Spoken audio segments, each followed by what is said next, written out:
Now available. Paperback and Kindle Unlimited. ISIS, the main event. It's carnage inside of a steel cage when the goddess next door steps in the squared circle with the beast from the boss in this action-packed all-new ISIS series adventure. Get ISIS, the main event, paperback and Kindle Unlimited today.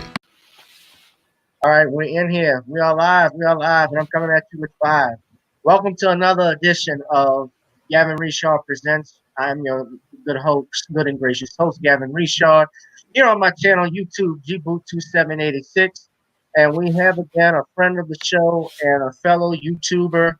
Oh, hold on, that's my YouTube page up already. I have those up simultaneously in another tab when I look at the channel. But start over. We're joined, ladies and gentlemen, by a friend of the show, Mr. Shawn James. As you know, Shawn is an author of several books, including the John Haynes series, and he's also the author of another book called The Man Crisis. He's written over 70 books. Is that right, Shawn? Yes, that's right. I have written over 70 books. Over 70 and counting. Yes. I have 7 more coming out this year.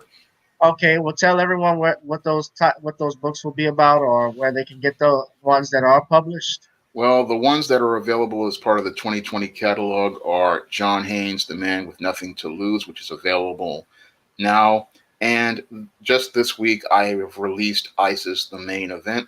And coming this fall will be the Eastteam series book, Eastteam Blast from the Past, and the new novel, Eternal Night, which is a vampire novel. Okay, cool. That's what's up. And I take it it's going to be different than Twilight. Definitely different than Twilight. It's going to be much darker and more connected to vampire lore. Okay, well, that's good. That's good. Most vampire series I've found now, especially not just even vampire, but even the werewolf stuff has gotten soft. This one is as hard as it gets. It's this. You want horror? This is the one you're going to want to pick up. All right. Well, keep that in mind, and also, who knows, maybe a movie deal one day. I can only hope. All right, keep pushing, man. That's all I can tell you. That's all you can do. That's what I plan on doing. Right. So for today, our topic, Shawn and I had talked about this. We were discussing the Telecommunications Act of 1996. I actually, coincidentally, Shawn, when I saw your Facebook post about it, I was actually doing some research for my next book. And I just was looking up something on black radio stations, and it so happened when I Googled it, the Telecommunications Act was a part of that too. And we'll get into, I guess, how that even impacted Black America greatly. But the other thing too is that act, which was in 1996, this was signed by then President Bill Clinton, if I'm not mistaken. Yes, it was signed by President Bill Clinton after it was passed by the Republican Congress. Okay. Yeah. And so one of the things that the act did, that it has been criticized, many don't know this, is that it's considered to give big corporations more access to buy out smaller businesses. In particular, in the media, for instance, when you look at Viacom, for instance, Viacom basically owns anything associated with Paramount Pictures, MTV, CBS, what else? BET, VH1, Comedy Central. Basically, it controls all of those channels that are with the Viacom family. So I have those statistics that I can put up in the chat so everyone can look at that. But Shawn, what did you want to say about it particularly? Well, I'm going to talk about before the 1996 Telecommunications Bill, because before this bill was passed, we had federal regulations which stated that only a person can only own one television station, one newspaper, and one radio station in a metropolitan area. And that was done so that there would be competition, and so one person wouldn't be able to saturate the airwaves with one viewpoint. And that policy was meant so that we could have a free press and we could get different viewpoints, diverse viewpoints, and differences of opinion. Moreover, it was also so we could get objective journalism. So that before that law was passed, we only one person could own a newspaper, a TV station, and a radio station in one metropolitan area. That's And correct. that was the bit. What happened with the telecommunications bill was it deregulated the marketplace and allowed for people to buy multiple radio stations, multiple TV stations, and that practically changed our media because instead of us getting that diversity of viewpoints and diversity of thought in our newspapers, our magazines, our television shows, and our radio stations, we started to see a consolidation of media under six companies at one time in the early 2000s, and now it's down to four.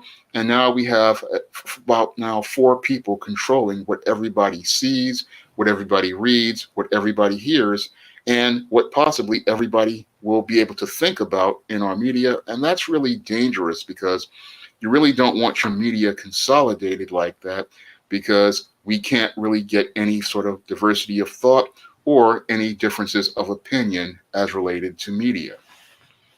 Well, yeah, absolutely. Matter of fact, I put the link up from Wikipedia, which gives the definition of media cross ownership.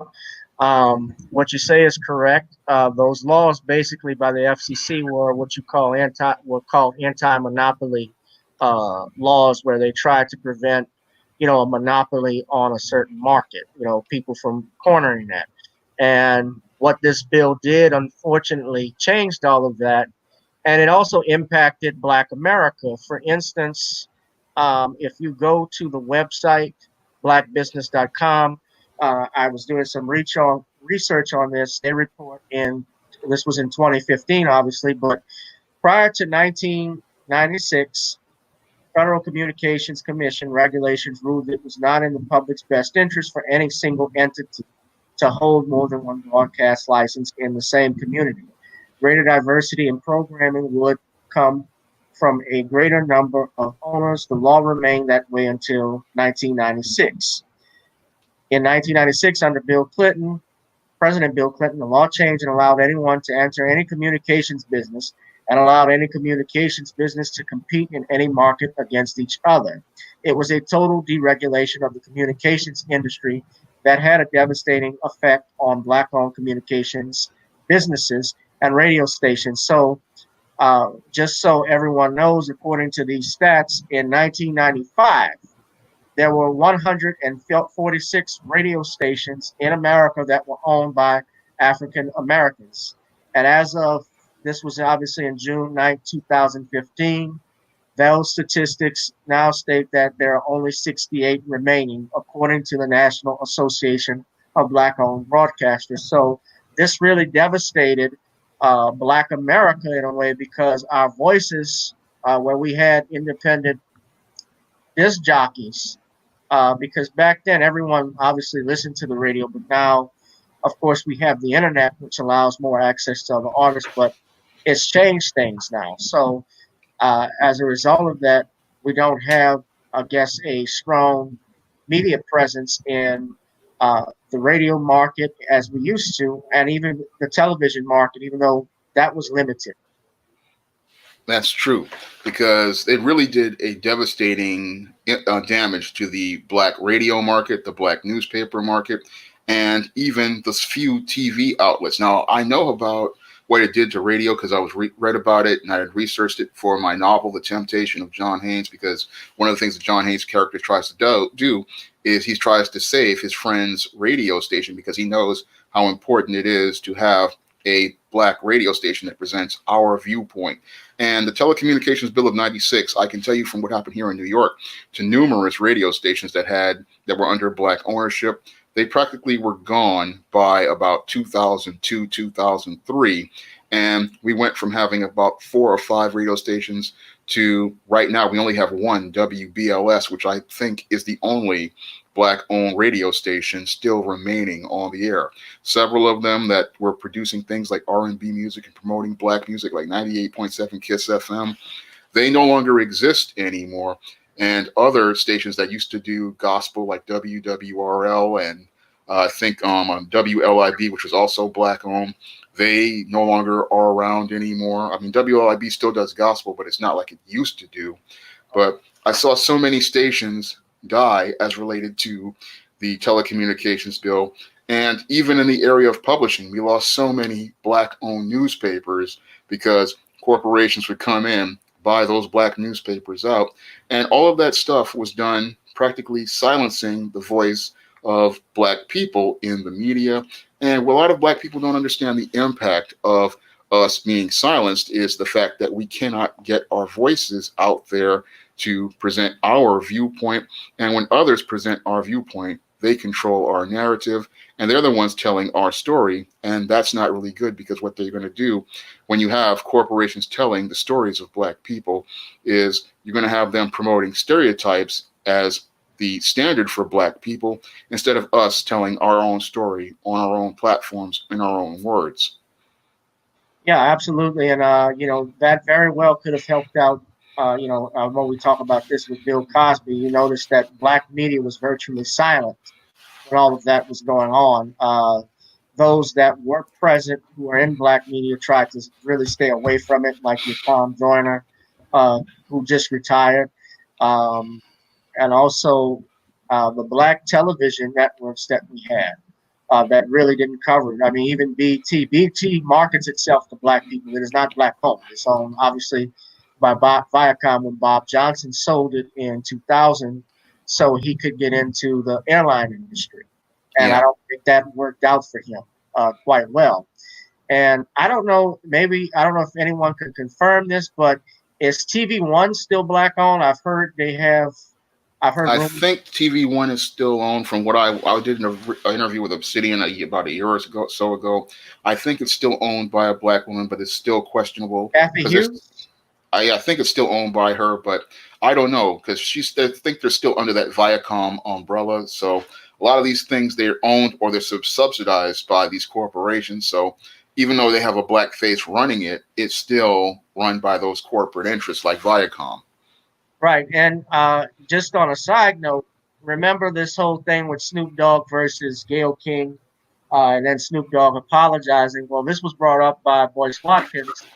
Keep in mind, Snoop Dogg has a TV show that's on TNT and VH1 that was cut with Martha Stewart. Well, it's on VH1, excuse me. Um, and now Gayle King also works with CBS, and those are under the Viacom umbrella. So perhaps that was the reason why Snoop doubled back on those comments because of the money issue. But I'm looking at, that's just a little side note, but then I'm looking at here media cross ownership in the United States. Shawn, if you look at this, and my readers can look at it, I got it in the comment box, the link. These are some companies that own multiple media outlets. AT&T. Holdings include Warner Media, CNN, the CW, a joint venture with CBS, HBO, Cinemax, Cartoon Network, Adult Swim, HLN, NBA TV, TBS, TNT, True TV, Turner Classic Movies, AT&T Sports, Warner Brother Pictures, Castle Rock, DC Comics, Audience, Otter Media, uh, I could go on. Comcast, NBC Universal, NBC and Telemundo, Universal Pictures, Illumination, USA Network, Bravo, CNBC, MSNBC, Walt Disney Company. They own all basically ABC television, cable networks, ESPN, the Disney Channel, National Geographic, FX, Lucasfilm, Marvel Entertainment, Walt Disney Pictures. I could go on, but you get the point. It's just yeah, no diversity anymore. And no diversity of thought. And the big problem with that is when it comes down to content, a lot of these entertainment oligarchs, they are so caught up in them owning so much, they're not thinking about the future. So a lot of these companies, they own so much that it's made them heavy, it's made them sluggish. And the whole media picture has actually gotten worse ever since Comcast bought NBC and Disney bought Fox. So now instead of us having a big six, we're now to a big four. And we are only seeing, again, media that's expressing the viewpoints that was one time, again, of only six people. Now we are down to four people. And these four people are the ones controlling the media and controlling the narrative. And we wouldn't have been to this place had it not been for that Telecommunications Bill of 96, which is practically, just as I see it, destroyed media throughout this country, especially for Black people, because when it comes down to Black people, we only had a very small slice of the pie. We had some newspapers, some radio stations, and now we have next to nothing now. If it wasn't for YouTube out here, we wouldn't have any voice at all. So it really did a lot of damage, especially to Black people, because we lost a lot as related to this law, which allowed these corporations to just come in and buy stuff out, and it's keeping our news from coming to these mainstream media platforms. I want to ask your quick question. What did you think, because he just retired? I want to ask you about Tom Joyner. Did you ever listen to his thing, or you have any thoughts on him? I haven't listened to Tom Joyner. I've heard of him, but what happened with him was really sad, because when you have a guy who's working with these big six media people and he has a show and there's nobody, and it's not Black owned, there's nobody there to take his place. So yes, we had Tom Joyner. He was on the air, but he's gone and there's nobody there to take his place. And then there's nobody there to talk about our issues on those type of platforms. But he wasn't talking about our issues because he was working for those big six media corporate interests, and he was only going to push the narratives they wanted. So in order for him to keep getting a paycheck, he was looking to look out for himself. That's why he probably didn't want to talk about Bill Cosby's issues or anything as related to Me Too or anything as related to any sort of politics as related to candidates. So he was looking to just do what his corporate bosses wanted him to do. So that's one of the big problems of that telecom bill, is that we don't get to see that diversity of thought on the air, or our issues presented on a platform constructively. Well, from what I learned, Ricky Smiley, comedian, and I actually like Ricky Smiley because he actually, when that Kobe Bryant stuff was going on, he didn't back down from saying Gayle King was wrong, nor as well as Miss Susan Rice, who made that threat to Snoop Dogg. And supposedly he is taken. I think Tom Joyner appointed him as his successor. Although I don't know if Ricky has reached the same level of views or status as Tom, but I do like him. But what you're saying about the corporations are true, that most of our Black media are so tied to those big Fortune 500 companies. In some instances, they may be too scared to attack something. And when you look at Tom Joyner, this is another important thing I learned too. Tom Joyner and Bill Cosby were actually frat brothers, as is Ricky Smiley, Omega Sci-Fi. And I saw Tom did comment on the Bill Cosby thing, but he basically was saying Cosby should have taken a plea deal, or he should take a plea deal. It was kind of that, they just didn't stand to hear the evidence, due process. And I think that they, were scared of the backlash. Well, he was scared of losing his job and losing his benefits, or even possibly having his reputation ruined, because that's what happens when you work for corporate America and when you work for big four media. Is if you present viewpoints that they don't want presented, they can practically destroy your career. Now, when we had regulated media, that was a lot harder because there was competition, and if you got rid of somebody, what would happen was the competition would grab them. For example, I remember when Don Imus called those black girls that slur, he was fired from one radio station and then was quickly picked up by another. Right. He was fired from NBC, and I think he went over to Fox or CBS. I'm not sure. But that wouldn't happen today because No. the Big Six era, there was still a little bit of competition. Now there is no competition whatsoever. I mean, I've watched radio stations here in New York practically die. I mean, I saw radio stations that I was listening to when I was a kid, 95.5 WPLJ. They died, and now they're a Christian radio station.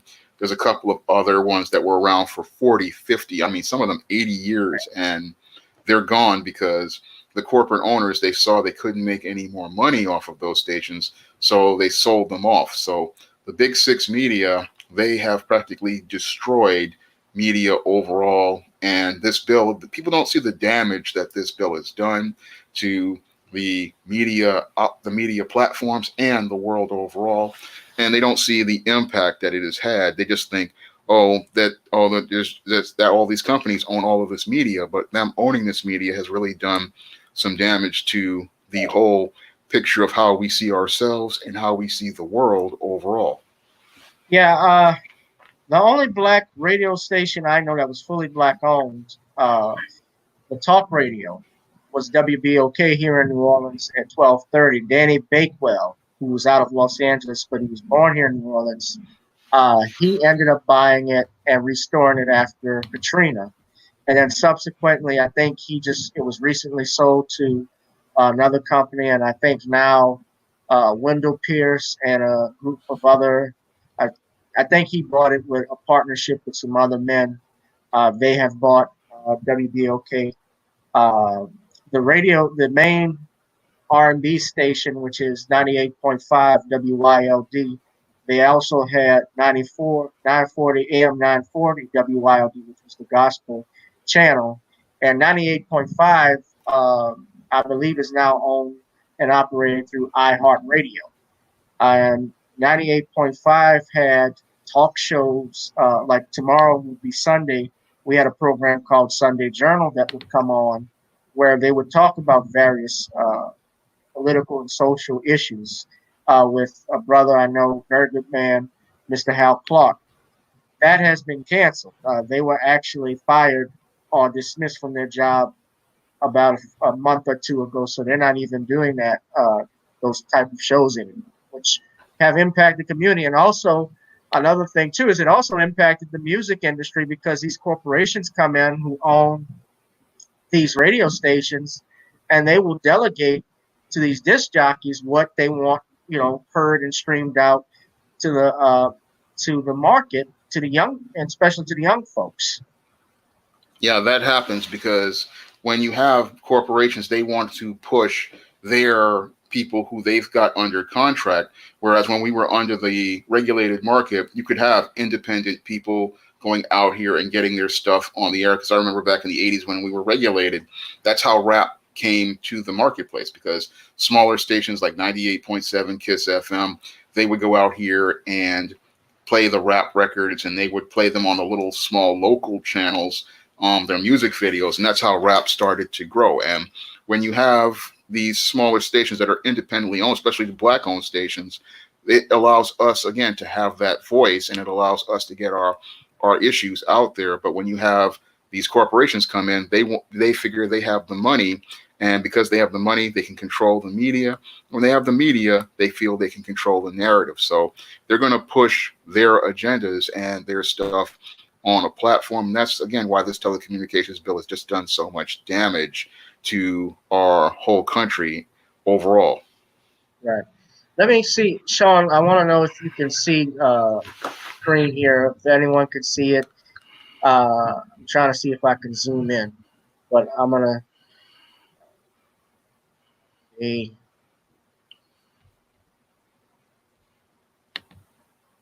going to exit out of it in a second, but I put a shared up here because I want to show everyone. Can you see this? You can? Yeah, I can. All right. Can you see me zooming in? Yeah, I see you zooming in. All right. Can you read any of this? Yeah, I can read it. It says Hearst Communications owns a variety of newspapers, magazines, televisions, channels, and television stations, including the San Francisco Chronicle, Houston Chronicle, Cosmopolitan Magazine, Esquire, King Features Syndicate, Print Syndicator, 50% broadcasting of A&E networks, and 20% of ESPN, which is mostly owned by Disney. And those are all the Hearst Communications.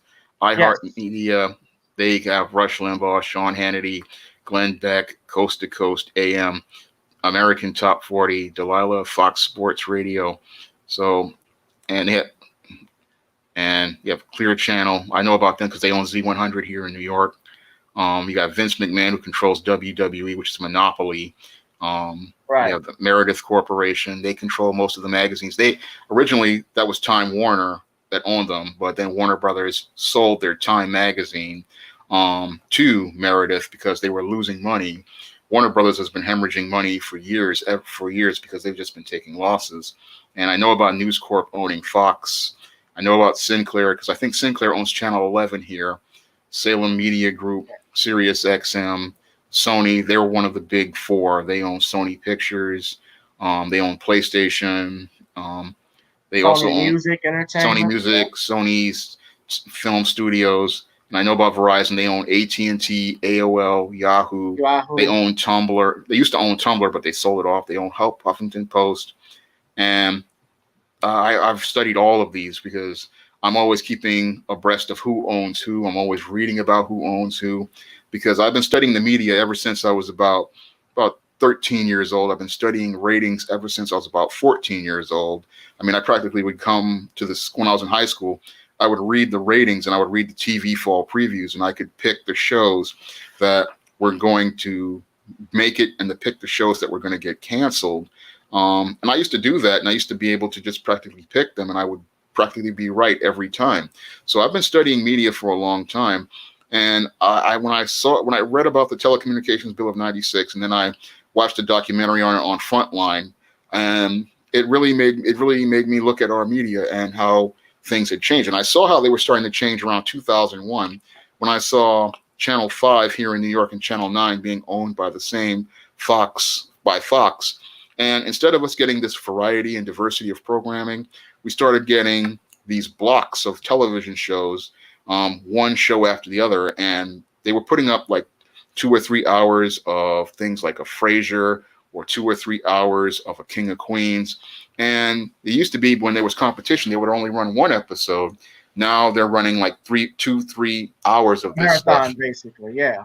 Yeah, and it was very mini marathon, and it really wasn't entertaining at all because it showed that they weren't really about creativity. It was just about them showing how much control they had.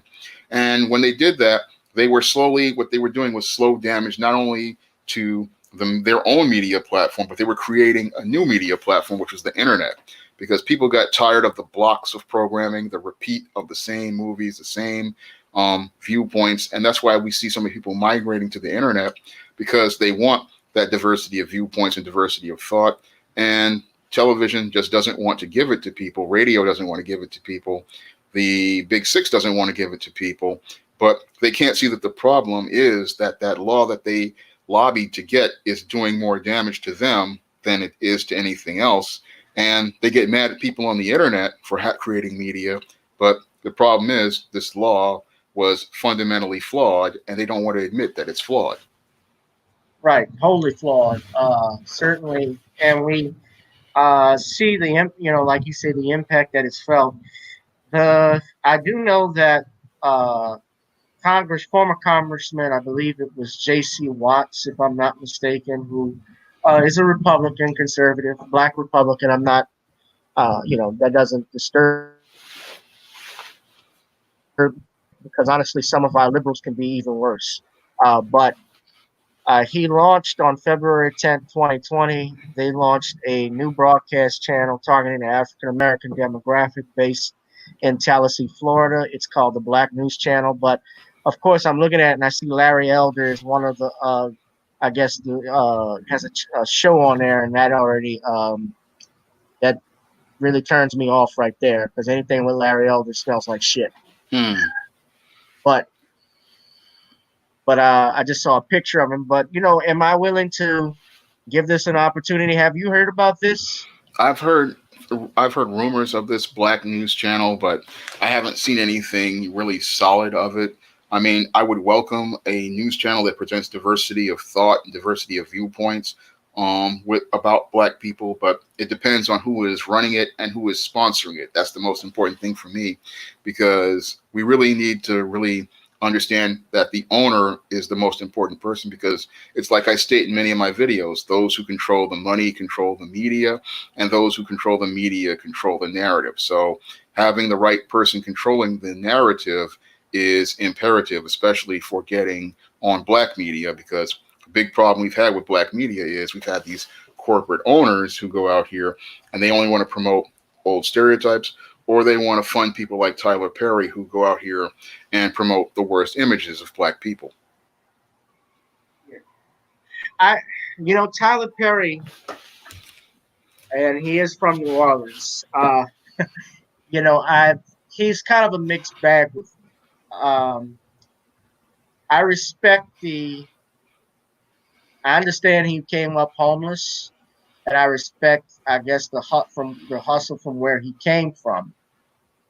However, I think that I know his movies are not that great. They're poorly written, and this is just constructive criticism. They're poorly written. If you saw the last movie that he did, you had people basically, aside from the bad wig that he had, the acting in it was meh, one of those. And you had people, in the restaurant eating, and there wasn't anything on their forks and stuff like that. So, and on top of that, too, um, my understanding, I guess, where this comes from is that he even says that he writes his own stuff. So he doesn't have any other writers. He has a television show called Sisters, and there are no black women writing on that program to begin with. And, you know, again, I can respect his money game, but, I don't, his movies are not that great. And I do think that Medea has worn out her welcome to a large degree, because when he started doing that, he had plays initially. Yes, I know. Right, and his plays were selling out all across the South, and I did like the plays, but I think where it went wrong with me with the movies, we didn't see, for instance, we saw more of Medea, not more of Daddy's Little Girls, where you saw a black father that was taking care of his children, that was a doting dad despite everything, and he focused more on, I guess, what is his bread and butter, which is putting on uh, that bodysuit with the dress on. Yeah. So, Well, when it comes down to Tyler Perry, the big problem with him I see is that he's just trying to do too much. And that was the problem I had myself. And I remember God telling me that I expected too much of myself.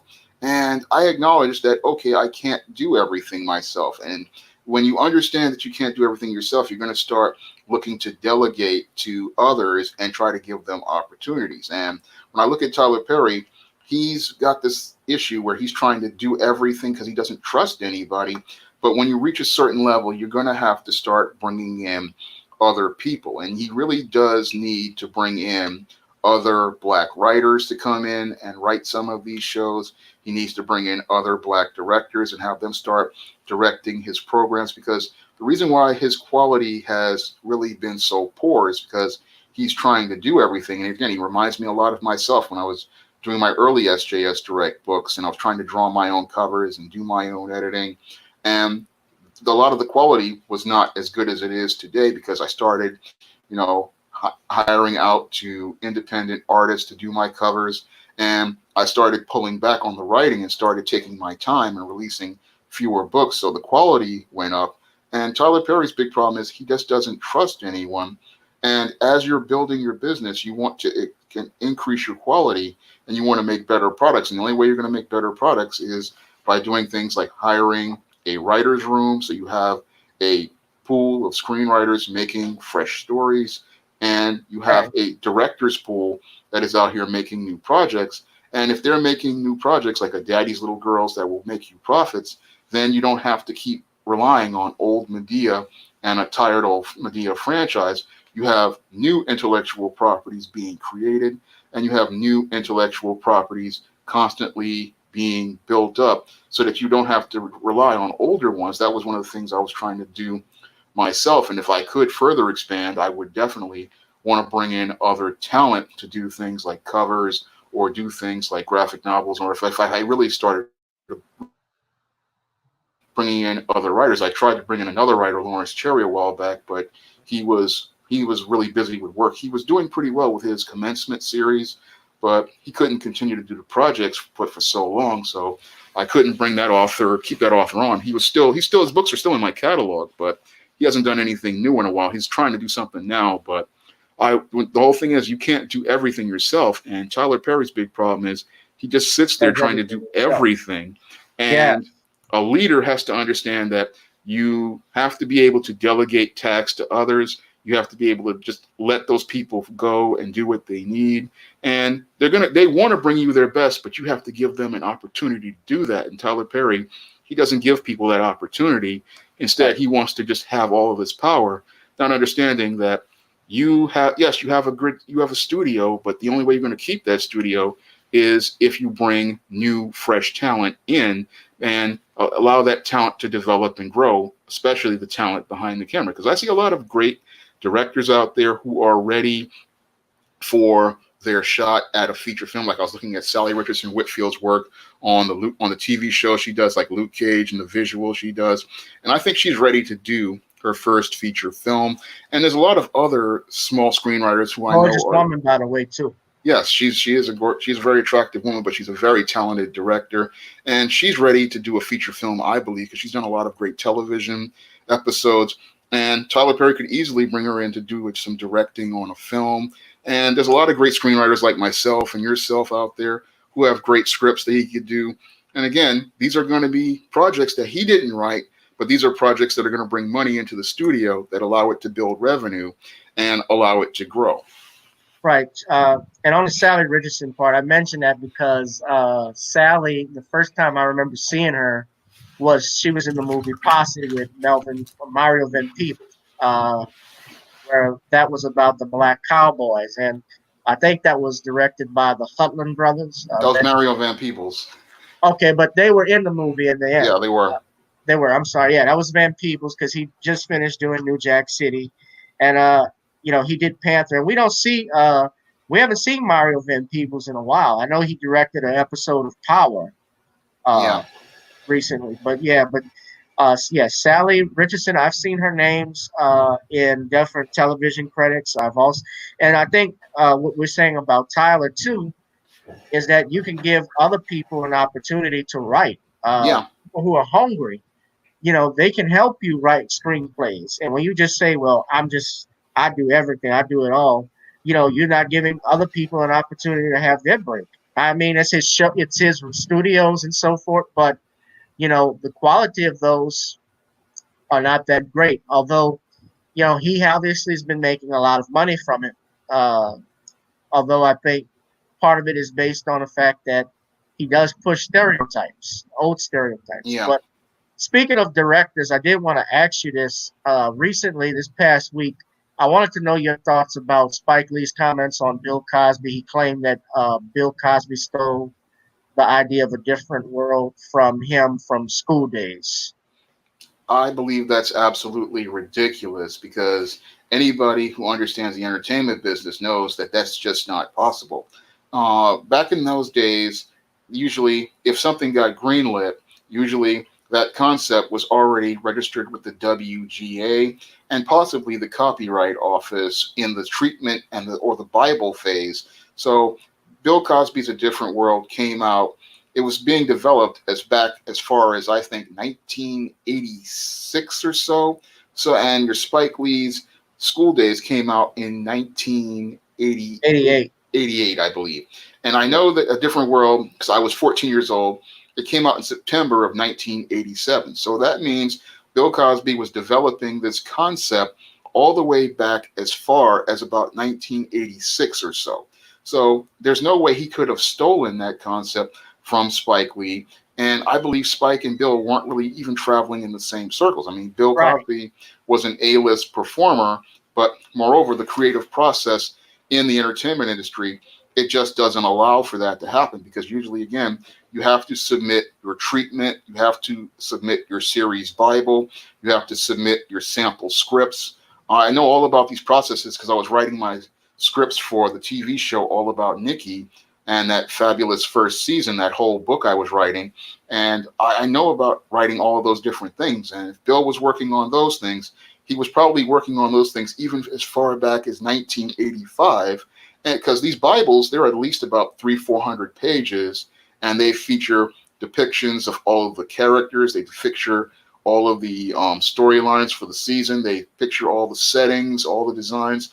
It's a lot of work that goes into a series Bible. And If Bill Cosby and the people who were working with him were working on that, that was going to take about a year or two just to put together by himself. Now, Spike was probably working on a screenplay for School Days at the same time, coincidentally, and this happens all the time. You're working on concepts that are similar, but a screenplay is very different than a television series. Right. If that's the case, right. I'm not to cut you off, but if that's the case, then he should sue the creators of Stump the Yard. Yeah.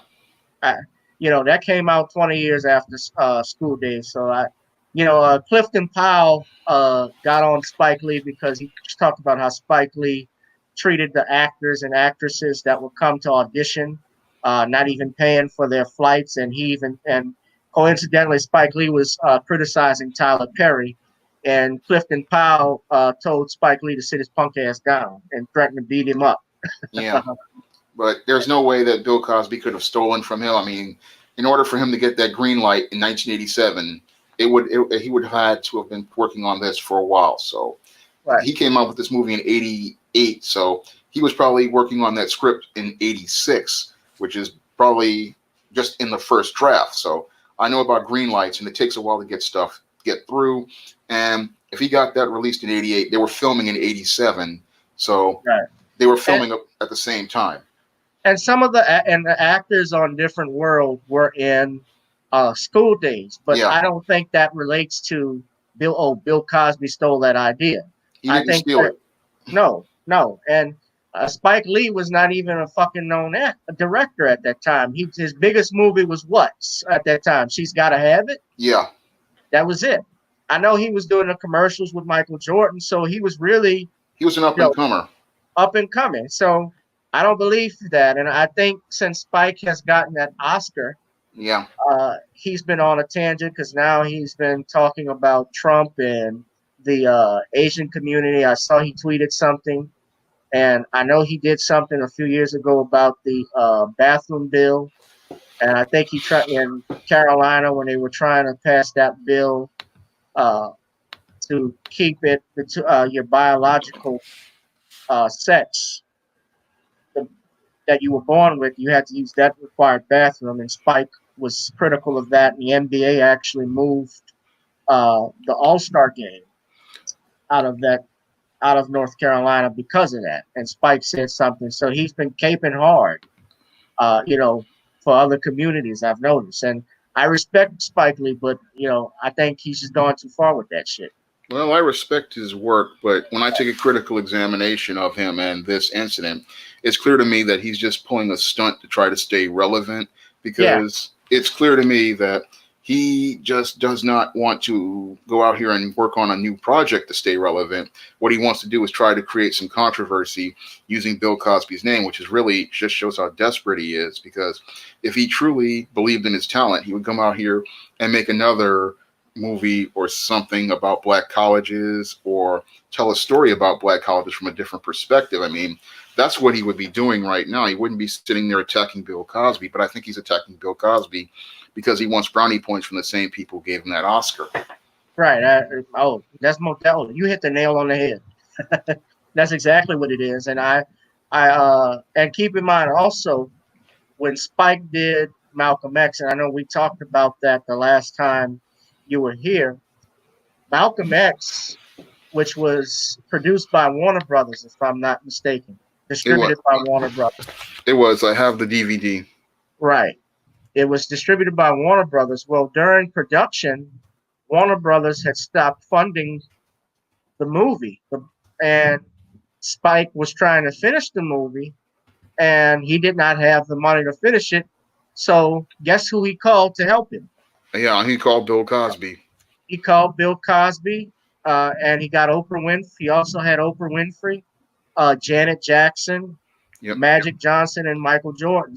But Bill Cosby made sure that movie was funded. So Bill Cosby really did a lot to help up-and-comers, to help black directors. I remember when he helped Melvin Van Peebles with Sweetback, and he actually practically opened the door for the entire black film industry, because that Sweetback opened the door for everybody. Right, because then after that, Sweetback, which came out in 1971, that's considered the first blaxploitation film that opened the door for Gordon Parks to do Shaft, and uh, you had Cotton Comes to Harlem with Ozzie Davis that directed that. That Yep. movie, by the way, was the reason why Red Fox got cast as Fred Sanford. Yeah. Right. Because all of it with Bill Cosby opened a lot of doors for people, but I don't like the way he's being treated right now because just it's not giving him the respect that he deserves. And to see Spike turn on him like that, that was just egregious. Yeah. He's low hanging fruit, just like R. Kelly. Yeah. Right. He's low hanging fruit. Now, another thing we're trying to do, Shawn, uh, I don't know if you saw, but they ruled, speaking of R. Kelly, he was trying to get out of jail, federal prison, because of the coronavirus, and the judge denied him bail. I don't know if you know this, but Michael Avenatti has just been released from prison based off of the coronavirus pandemic. That news just came out Yeah. today. I read that on Facebook, and it just shows me the double standards in our so-called criminal justice system. I mean, Bill Cosby, an elderly man, is still in jail. R. Kelly, a man with several debilitating illnesses, he's still in jail. Meanwhile, we have pedophiles, we have all sorts of assorted criminals running around. And from what I've read in several articles, they have gone back to reoffend but your Bill Cosby can't get out of jail. It just shows me that even in the face of a pandemic, white supremacists are still practicing racism. Oh, absolutely. They never stop. And I did see the governor. Very interesting. I didn't read the whole article, but I believe Governor Wolf out in Pennsylvania is considering releasing uh, inmates. Now, Yeah, I don't know how that relates to, you know, I'm hoping that Mr. Cosby is on that list because really, if you saw my interview with Tom Mesereau yeah. on last week, you got a chance to see it? I'm gonna take a look at it after I get off the stream. I'm gonna take a look at it. Yeah, well, I did interview him and talked about that, and he, personally told me how that was the most unfair trial he was ever part of, and he, praised for Mr. Cosby and his family. Uh, but it was clearly political, and and like I say again, he's low hanging fruit. Yeah, Uh, he was the poster boy for this Me Too, so and that's why it's important that we have shows like this yeah. here on YouTube so we can discuss talking points like that. Because Now, uh, New Black Media is the only place you're gonna get actual narratives that help Black people. Mainstream Black media, you're not going to really hear anything because it's corporate owned. right.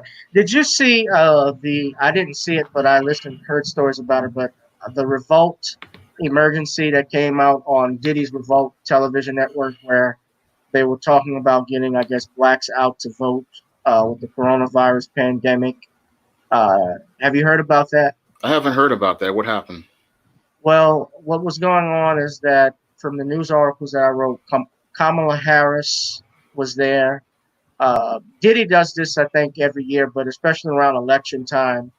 He had Al Sharpton, Angela Rye, Van Jones, and a few others, I guess, speak to an audience. Virtual. I think this was all virtual, of course, about the emergency 2020, and I guess gearing people up for the elections that are coming up this year. Because everything, of course, when these guys come out, they try to get blacks to vote for the Democratic Party, clearly. And, you know, they're basically, I'm not going to say Diddy necessarily is a shill, but I'm just saying in general what I've noticed from several news heads that I see on CNN. They're certainly shills for the Democratic Party. Angela Rye in particular, and I haven't heard anything good about her. But your Al Sharpton, clearly, who's on MSNBC in the morning. I didn't even know his show was still on. Um, but they all talked, and I think they talked about the coronavirus pandemic, and I believe they talked about voting and so forth. I'm going to pull up the actual article. But Diddy hosted a live COVID-19 town hall, and they call it the state of emergency, the state of Black America and coronavirus, that aired Thursday. And this was a 2-hour event. He also had Congresswoman Alexandria Ocasio-Cortez. And I think this woman has even talked about giving emergency benefits to illegal immigrants during this time. That sounds like a complete joke, and that's why I could see why black people are revolting, because they see that why should we continue to rally to vote for these people, and they don't want to even consider us, one, as anybody they want to take on for our own agenda. They always want to lump us in with minorities. And then two, they don't want to talk about anything as related to tangibles. So I understand why there are a lot of people are now starting to revolt against these whole vote campaigns, because they don't see what they're voting for. Because again, voting is something people do in order to get something in exchange for a vote. And most black people now are demanding more for their votes than just showing up and supporting the candidate because they say they support black people. They're no longer taking their votes for granted. They are demanding something in exchange for it, because they look at your hope and change from Barack Obama, seeing that they didn't get any hope and change. And they're saying to themselves, if we want, what we want are something tangible from these candidates. We want tangible policy. We want tangible resources. We want tangible things like earmarks for government programs and funding. We want tangibles. And if you want our vote, you're going to have to bring something to the table other than yourself, because the sad part is many of these politicians, they on both sides have been taking the black vote for granted. And now you have black people demanding more of their vote. And that's why these shills, they're not really able to come in here and just show up and just say, hey, we're here. Black people vote for us. Black people are saying, no, if you want our votes, you're going to have to bring something tangible to Exactly. the table. And every other ethnic group aside from our community do that. Yeah.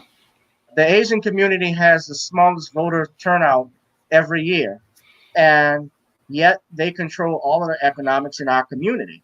Yeah. Uh, we go to their gas stations, we go to their chicken stands, their stores where this. I'm being real with you. I live in a neighborhood. I see it Yeah, myself. I mean, I go right around the corner, and Arabs control most of the grocery stores in the neighborhood on the block where I am, and Asians control the Chinese restaurants. And because of COVID-19, there's no Chinese restaurants open none. anywhere in the neighborhood. And now we're the face of this. We're Yeah, starting to become the face of this. and that's just, I saw that coming early on. I saw that like 3 weeks ago. I saw them trying to change the narrative to make it black, and I wanted to make a video on it, but I was busy doing other things. I was working on some stories, but I saw them changing that narrative slowly and insidiously, and they want to make it a black thing. But again, the facts are there, and people on the other on I've watched on other YouTube videos. I've watched several of these other guys, and they're saying they know it comes from China, and there's no way they can get around it. But what Right. they want to do is use their media platforms to change the narrative and make it a black issue. And it's not. It has nothing to do with us. We didn't create the virus. We didn't import the virus, because we didn't get on the planes to go overseas. We didn't bring. We don't travel like that. Yeah, we don't travel. Can't even afford to travel like that. Most of Right. us don't make And that by kind of that, money.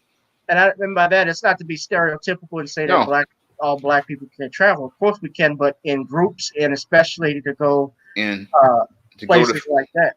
and No, to like go China. like Chinese New Year, we don't go to those No. places for that. And they were upset, of course, calling it the Wuhan and the Chinese virus, but they have no problem using terms like West Nile virus, which obviously Yeah, is in Africa. They talked about the Black Plague, yeah. which they always use racial connotations when it comes to us, but when it's other minority groups, it's a problem. And as And far as go ahead, I got And one that's more thing. because the reason why they're trying to downplay it, because they get so much money from China, so they don't really want to alienate these companies over there, and they don't want to alienate these companies because they want to keep that free trade going and that cheap labor going. So that's why they don't want to alienate them. But most people know that the virus came from them. You can't escape a fact. You can't escape it. But now they're trying to make it a black narrative. I'm thinking about doing a video on that tomorrow, but or I might do it on Monday. But it's coming. What do you use? You have Cyber Link Power Director when you do your videos? Or? I just use Apple's what is it, photo booth. Okay. iMovie. Well, I mean, when you do the introduction to your books and you do a video. I do that on Intro. I do the voice on photo booth, then I move that over to iMovie. I split the audio, and then I just put a picture up there, and then I go get some YouTube stock music, download that to iTunes. It's and then I record it that way. I'm still trying to learn because I got some studio equipment now. I just don't want to do live stream. I want to make it a little more professional when I do videos. That's my Well, it takes time. I mean, I've yeah, been working with Apple's basic equipment for a while now. I don't do anything too fancy, and I just used because I had my old 2011 MacBook. I was using the iMovie that was on there, and then when we raised funds in the Shawn James Initiative, I got this other MacBook. I got the iMovie, and I'm just doing the same thing. But I'm learning as I go. I mean, one of these days I'm going to try to get a ring light or something instead of using a regular lamp. I'm going to try to get a ring light for the videos. I mean, I got a microphone I'm using right now, but I usually just use a simple setup to make my videos, just do it straight in the bedroom. And that's just how I've been doing, working for the last, 7 years now? yeah. Right. I've seen some of those old videos, bro. Yeah. That you had, yeah. Yeah, the ones in the other apartment, that was a really tight apartment. This one I have a lot more space. I mean, Yeah. that one was like it was like 11 by 13 room, and it was really tight. Right. And you This had the one, kid and play haircut. yeah, that was when I had the high top fade. I cut it Yeah. down a little in recent years, but I those were really those were they were it was really cramped in there. Well, you gotta do what you gotta do, man. I mean, Yeah, I'm relaxed here. I'm doing this in my bedroom. yeah. My studio that I had, I have problems with the internet. So, guys, I'm comfortable here. So I got the fan on, and I just stream like that, yeah, man. So No, everybody, yeah, I've been streaming like that for 2 years. I'm going on 2 years now, and this year, like January was 2 years when I did my first stream. So I've been doing the videos like this for a while and doing the streams. Trying to wait for them to do some work in the apartment before I switch back to the other way I had it of making videos. But and now, I have a lot more room than I had before. Now, if I really were to start taking off, I'd probably get another apartment or another house and have a whole room dedicated for a studio. maybe so. When you get your first screenwriter's check, Yeah. so I guess I don't know if you're gonna get it in Paramount since we've been talking about them so bad right now. No, I've been talking about all these guys for about five Marvel, years. I've been talking about yeah. these guys for years. So, Did I you know? I'm right. sorry. Did you know that Michael was trying to buy Marvel? I didn't know. Yes, in the '90s, he and Stan Lee, Michael Jackson, they had talked about buying Marvel Comics together. Oh, I And think he it was. tried to buy Universal. I'm sorry. He also tried to buy Universal Pictures. So you couple that with the Beatles catalog and owning half of Sony, he would have been a trillionaire. He would have been a major media power player, and that's one of the reasons why they didn't like Michael Jackson because he was making these moves, but he was also making these moves very quietly. I mean, was building wealth, and he was building wealth very quietly, and they didn't like the idea of him owning things like Beatles catalog. They didn't like the idea of him owning major catalogs because they don't like the idea of wealth being in a black man's hands. It's similar to what I saw in the movie The Banker. When they saw him starting to build that wealth, Right. they had a problem with it. They didn't mind him being rich. They didn't mind him owning these buildings and just living well. But when he started talking about giving economic power to others, they had a problem with him. Right, most definitely. I saw that movie. It was probably one of the best movies I saw this year. Another good movie to watch wasn't a black movie, but the Hunt, which was on demand now. It was pretty good because it had dealt with basically conservative versus liberal. It's they put it in a black comedy type of thing, Yeah. but you could check that out. But yeah, they definitely don't like a black man building wealth. They especially don't like a black man who stands up. And I go now to the video I did a couple of weeks ago. You commented on it. It was about the brother T.C. Carson, who was on the hit show Living Single back in the '90s. I don't know if you saw the comedy hype video that I haven't seen it, but saw Mr. Superboy's video on TC Carson, and I would always wondered about his abrupt departure from Living Single. But now that I've heard about it, it fits right in line with everything that's happened to every other black man who stands up for himself. It's like John Amos, who stood up on good times, they got rid of him, and Esther Rolle, who stood up. Everybody who tries to stand up for black people, they always try to get rid of. And what happened to TC Carson is what happens. Usually they just want you to sit down, shut up, and do your job. and promote whatever they want them to promote. But when the minute you start wanting input, that's when they want to get you off the stage. Yeah, and he was actually one of the positive highlights of that show, which you had. I mean, they were all great actors. All of them were professionals Yeah, in the show. You know, Queen Latifah's character owning a magazine and her cousin working with her. And yeah, you had the black friend across the street that was an attorney. The other friend that lived in the house, the apartment had a boutique. yep, And the two brothers, which John Henton, who was uh, he was the handyman in the building, but also T.C. Carson was this investment banker who was dressed suave. He had yeah. confidence. He was Afrocentric, He and was representing power, and they didn't like that. they did not like that. And that brings up this is that all of the black television shows that you saw in the late 80s and early 90s that built up these networks, like Fox, for instance, having In Living Color, having Living Single, Martin, uh, New York Undercover. You know, we don't have shows like that anymore. And And we're worse off because of it. I mean, those type of right, shows, they practically defined the generation I grew up in. I mean, I grew up starting with Benson and the Cosby Show, and I mean, yeah, I saw Good Times and What's Happening, but it was shows like Benson, Cosby Show, Different World, and there were Amen, Amen, all these shows that showed 227, you, yeah, Family Matters.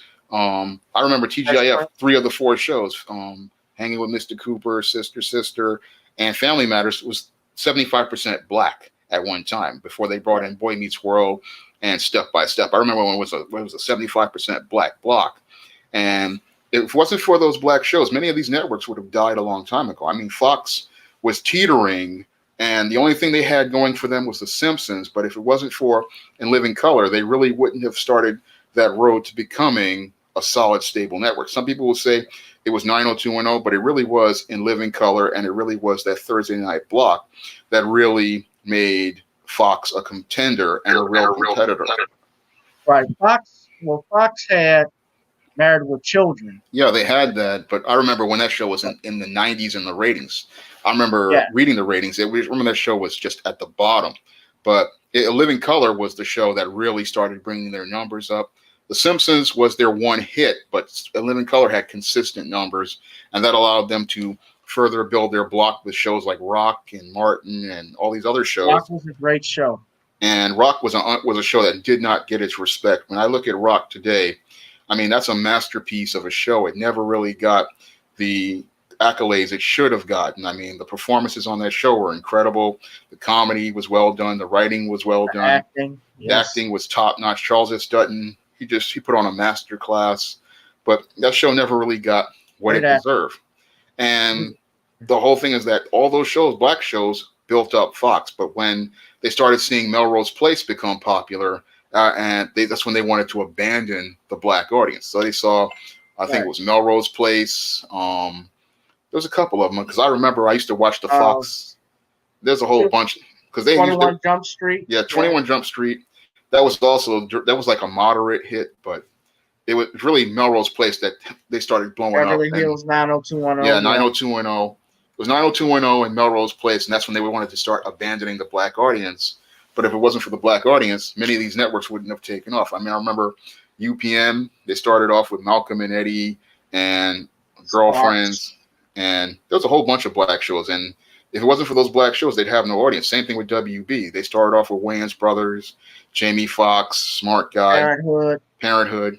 And those were the shows that brought them up. But once they got Buffy, they wanted to get rid, and Dawson's Creek, they wanted to get rid of the black audience. Yeah. But I remember I grew up like late, like I can remember 89. yeah, And I remember Family Matters when it started. I remember 227 and yeah, Amen, which were on NBC. yeah, And those were actually good quality shows. And NBC, as we spoke about the last time we did this interview, when we spoke together here, we talked about how Cosby saved NBC from basically bankruptcy. yeah. Uh, Because I remember back in 80, 83, 80, 82, 83, NBC was dying. NBC was a dying network. If it wasn't for Bill Cosby coming in, they would have practically been the first network to go out of business because that's how bad they were. I mean, again, all they had was Different Strokes, Facts of Life, and Knight Rider, and the shows like Give they me a had. break. Yeah, Give Me a Break. And Shears and Night Court were actually at the lowest ratings. They were like 92, 93. And if it wasn't for Cosby coming in, those shows wouldn't have gotten up to that top 10 status. It was Cosby that carried all those shows and then allowed them to get that resurgence that made them the number one network all the way from 1984 to about 1996, I believe. Even before, even longer than that, because they had Frasier and Seinfeld. So they got dominance, but they only got dominance because of Cosby. And when Cosby left, they wanted him to do the same thing at CBS, and he did bring their numbers up a bit for them to start building their lineup with King of Queens and Everybody Loves Raymond. And Cosby saved two networks because CBS was also in the garbage for a good long time. I mean, I remember when they had shows like Dr. Doctor and The Flash that were dying in the ratings. And if it wasn't for Bill Cosby coming in with Cosby, they would have fallen off too, because they had just came off losing Dallas and Knots Landing, and they needed something to give them a boost, and it was Bill Cosby that brought them back in the game. Right.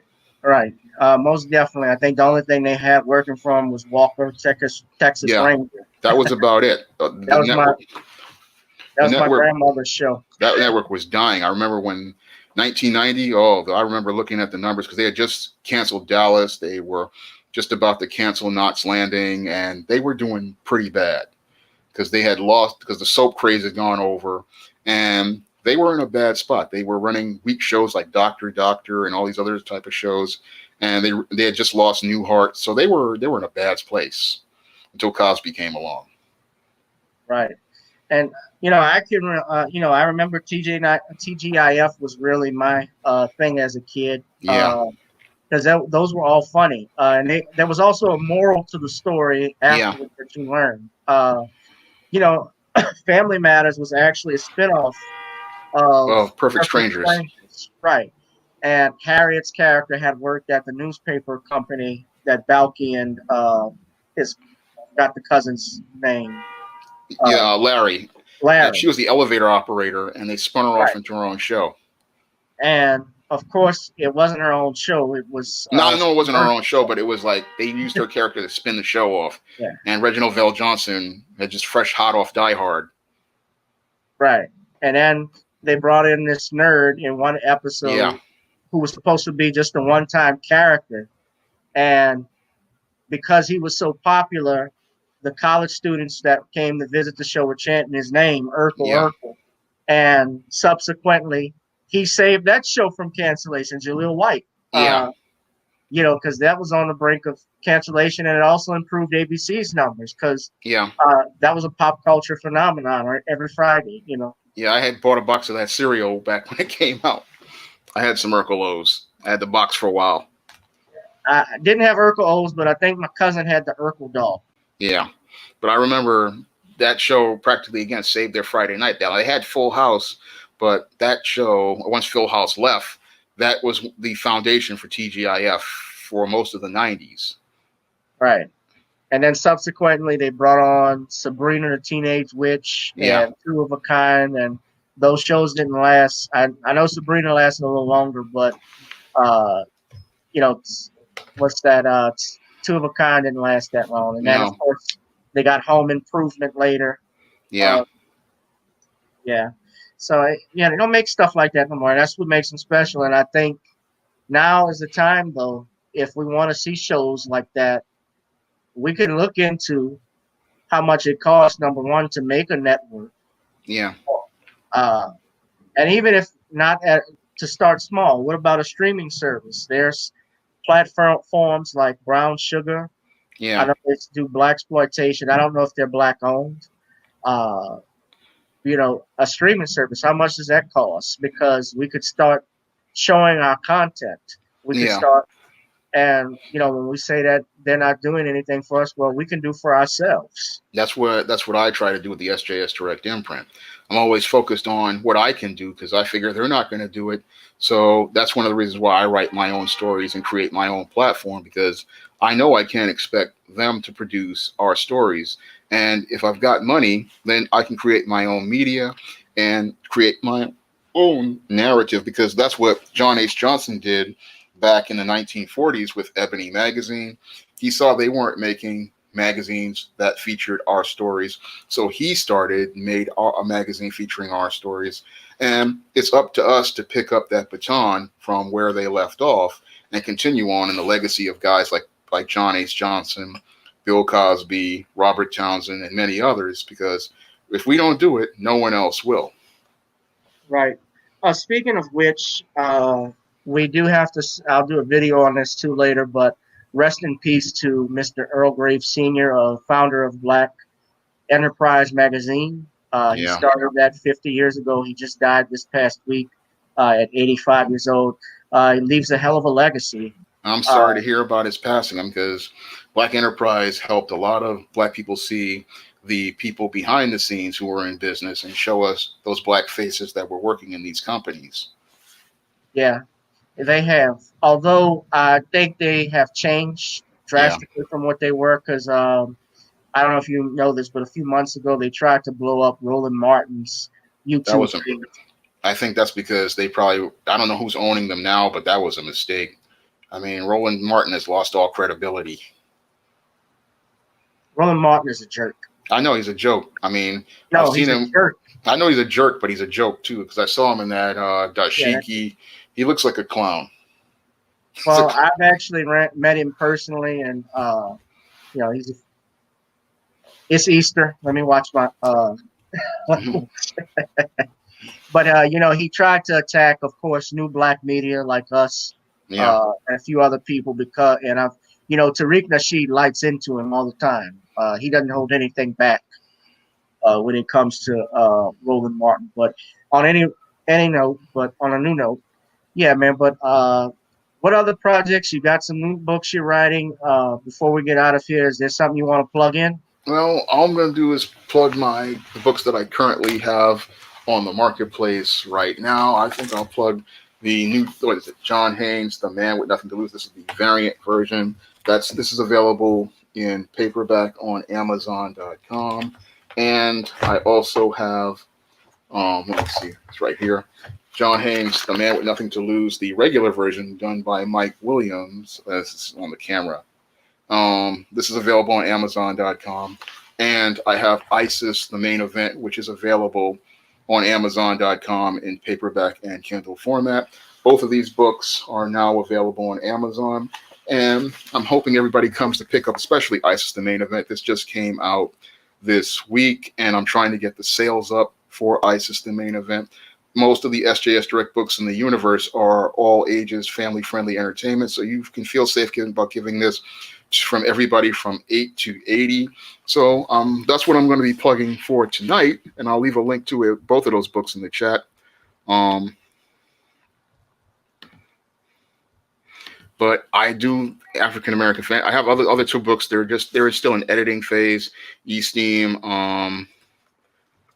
what is it? Blast from the Past is in editing. I'm still waiting for Bill Walker to get the art to me.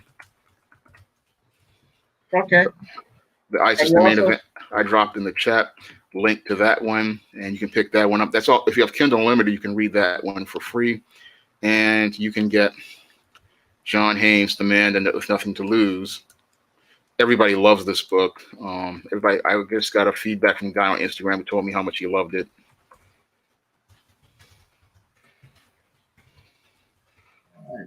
Everyone, you guys check out my brother and friends, Shawn James Books, ISIS, on Amazon.com, as well as The Man Crisis. That's the one that I have from you that I have an order of books that I'm going into. Right now, I'm going to finish the Heard You Paint Houses, and that I'll leave a link to Man Crisis too.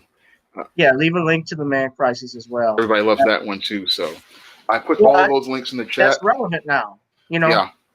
And I just did a stream on The Man Crisis yesterday. I have that in front of me right now. I just did a stream on that one.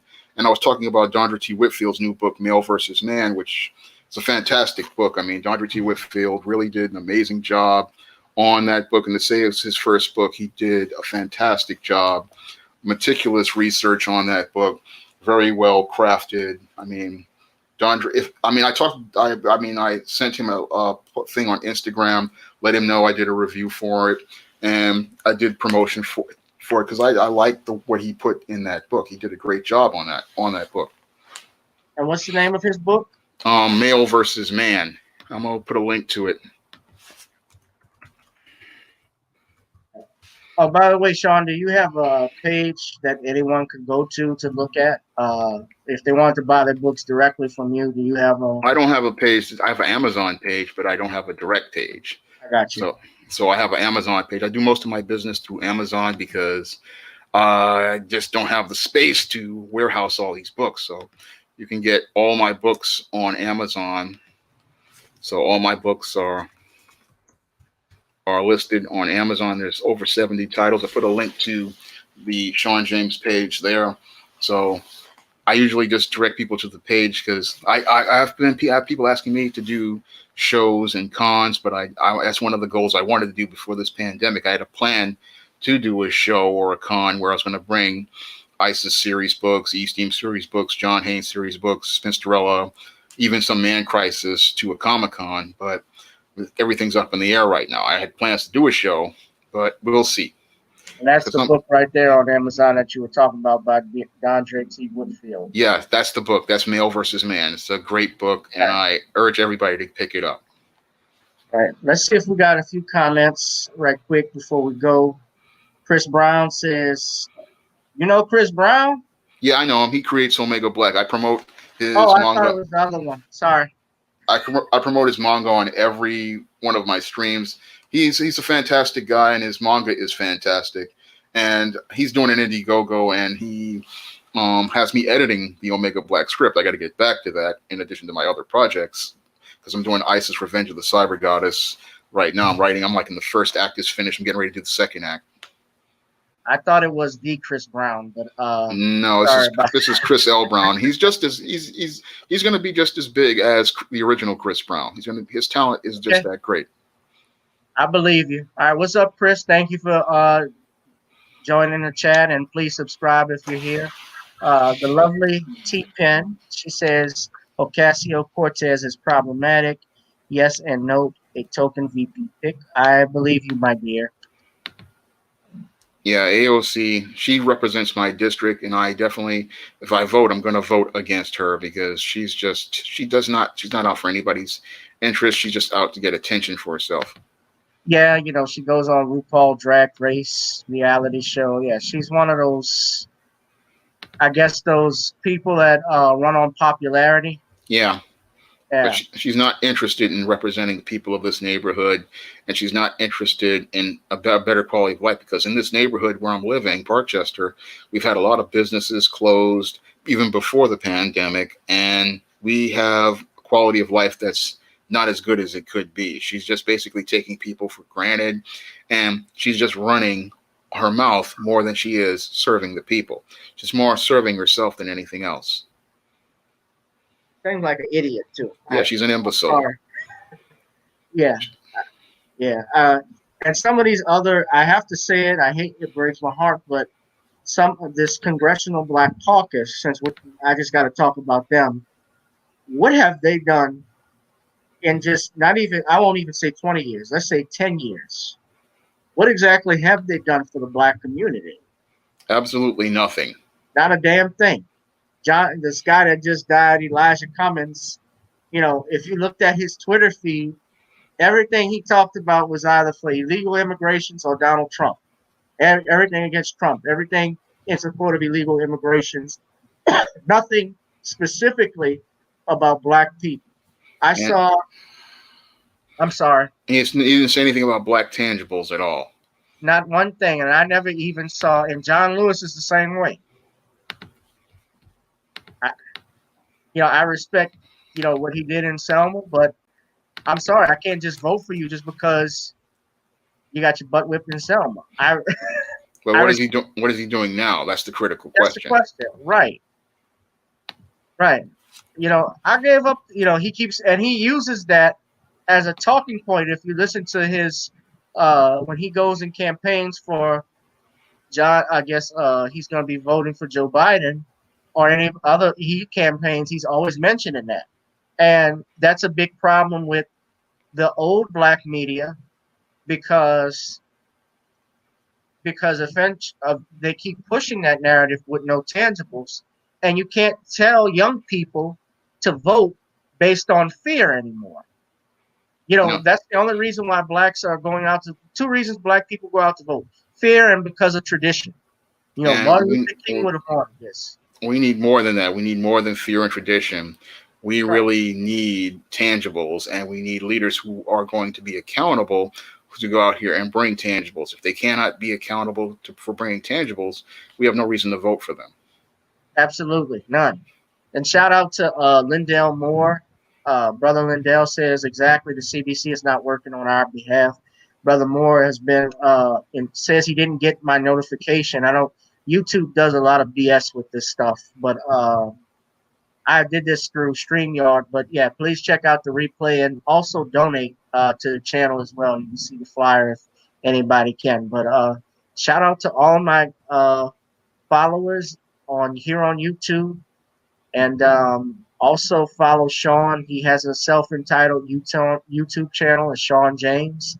And you can look up his books. You can also donate to his channel as well. He has Cash App. He has Patreon. Uh, I believe you have PayPal as well, Shawn. Yes, I do, and the PayPal is directed to my business email. I'll put that all up in the chat. You get to it. I'm gonna put my Cash App up first. So if you want to donate to the Cash App,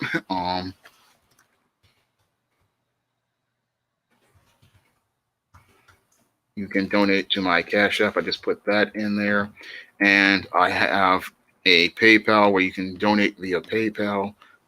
To can help me continue making shows and streams. This is how I do things. So the PayPal, you can send it to the email of sjsdirectamerica@gmail.com.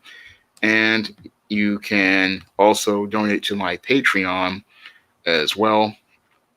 So I often, again, that's all, they're all there. I put the Patreon there, the PayPal, the Cash App. So I give people different options. Okay. You guys check out Shawn James's channel and support him. And please support your brother. Thank you for supporting me, Shawn. It's good to talk with you about this. I will have and let people know I am working on a couple of books as we speak. I'm in the early process of it. Hopefully, it'll definitely be released before the end of 2020 at least. So I know that for sure. But writing a book, and Shawn knows this is a long process. Yeah, it's not easy. Yeah. It's a lot of research. Okay, well, thank you for having me on the show. Thank you, man. Anytime you want to come on, you let me know. I'll be glad to do that. All right, we'll probably have to do one on the comic book industry, I guess. That's one I'm looking forward to doing. I've been doing a lot of videos and streams on comic book industry. I'll be glad to do that with you. I just started before you go. I just started watching Black Lightning. I'm actually in the first season. I left around the first season because of all the identity politics. I see that. I started seeing that in the first in the first episode. Although there's a message behind some of it, I'm trying to weigh that. Yeah. But definitely we'll talk more about it. And it's great for you to come on the show. And thank you again, guys. This is gboot2786. Gavin Richard presents. I am your gracious host. Have a good night. Happy Easter to you. And happy Easter, Shawn. Happy Easter. And thank you. Yeah, and you guys be safe and enjoy the rest of the weekend. Okay? Peace.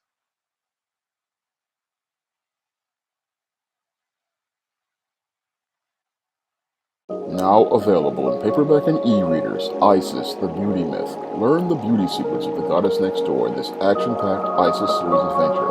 Get Isis, the Beauty Myth at online booksellers everywhere today.